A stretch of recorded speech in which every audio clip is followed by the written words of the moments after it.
Hi everyone! Kumusta kayong lahat? So ngayon, hindi na muna math yung gagawin natin. So ang gagawin natin ngayon is comprehension check. So nakita nyo sa ating mga balita na maraming graduate ng grade 12 pero hindi sila marunong mag-comprehend sa kanilang binasa or hindi nila alam kung paano intindihin ang kanilang binabasa. So ngayon, meron tayong short story dito. So basahin natin siya, tapos intindihin natin, at pagkatapos ay sasagutan natin yung mga questions para mas maintindihan talaga natin kung ano yung binasa natin na short story. Sue and John made a scarecrow. They used old clothes. They want to keep the crows away. The crows are eating all of the corn. Okay, so tapos na natin siyang basahin. So ngayon intindihin naman natin siya sentence by sentence. Okay?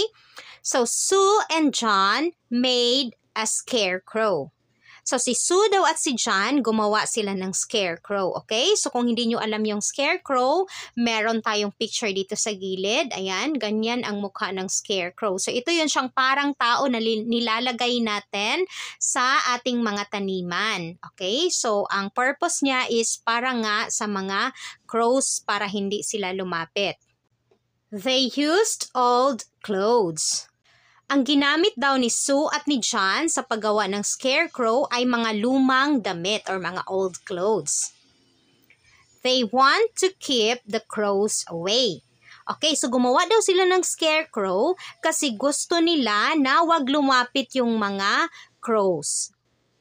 The crows are eating all of the corn. Kasi yung mga crow kinakain yung kanilang corn. Kaya gusto nila na sa malayo lang yung mga crow at wag lumapit sa kanila. So, naintindihan na natin ang ating short story. Okay? So, meron tayong mga question dito sa baba para mas maintindihan pa natin ang ating story. Okay? So, question number 1. What did Sue and John make? Ano daw ang ginawa ni Sue at ni John? Ang sagot ba natin agad ay ilalagay natin dito na scarecrow? Okay, kapag tinanong tayo, what did Sue and John make? Ano daw ang ginawa ni Sue at John? Isusulat ba natin agad sa ating sagot na scarecrow? Hindi. Kasi dapat ang sagot natin is incomplete sentence. Dapat kumpleto ang ating sagot. So, ang sagot natin is, ganito dapat ang ating sagot. Sue and John made a scarecrow. Okay? So, ito dapat yung sagot mo. Huwag mong isulat agad na kapag tinanong ka, what did Sue and John make? Tapos, ilalagay mo lang dito scarecrow. No, dapat ang sagot always is a complete sentence. So, dapat ang sagot, Sue and John made a scarecrow. Question number 2, what kinds of clothes did they use for the scarecrow? So, anong klase daw na damit ang ginamit nila para sa scarecrow? Okay, so isasagot rin ba natin agad na old clothes?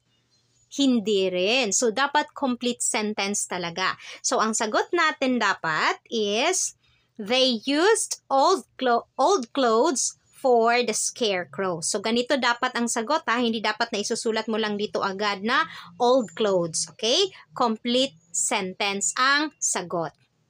Question number 3 naman tayo. So, why do they want to scare the crows away?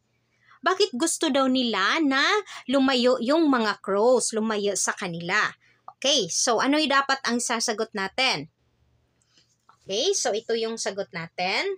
Complete sentence. They want to scare the crows away because the crows are eating all of the corn. So, gusto nilang lumayo yung mga crows kasi kinakain yung mga corn nila. So, dapat ganyan ang sagot. Kompleto. And then, question number 4, what would be a good title for the story? So, ano kaya ang magandang title or pamagat ng ating story na nandito sa taas? Okay, so depende na yun sa inyo. So, ano kaya ang pinakamagandang title? Okay, so magbibigay ako ng example. For example, ang title natin is Scarecrow or pwede ring Sue and John. Or pwede ring Sue and John and the Scarecrow. So, depende na yun sa inyo kung ano ang maisip nyo na magandang title sa ating story.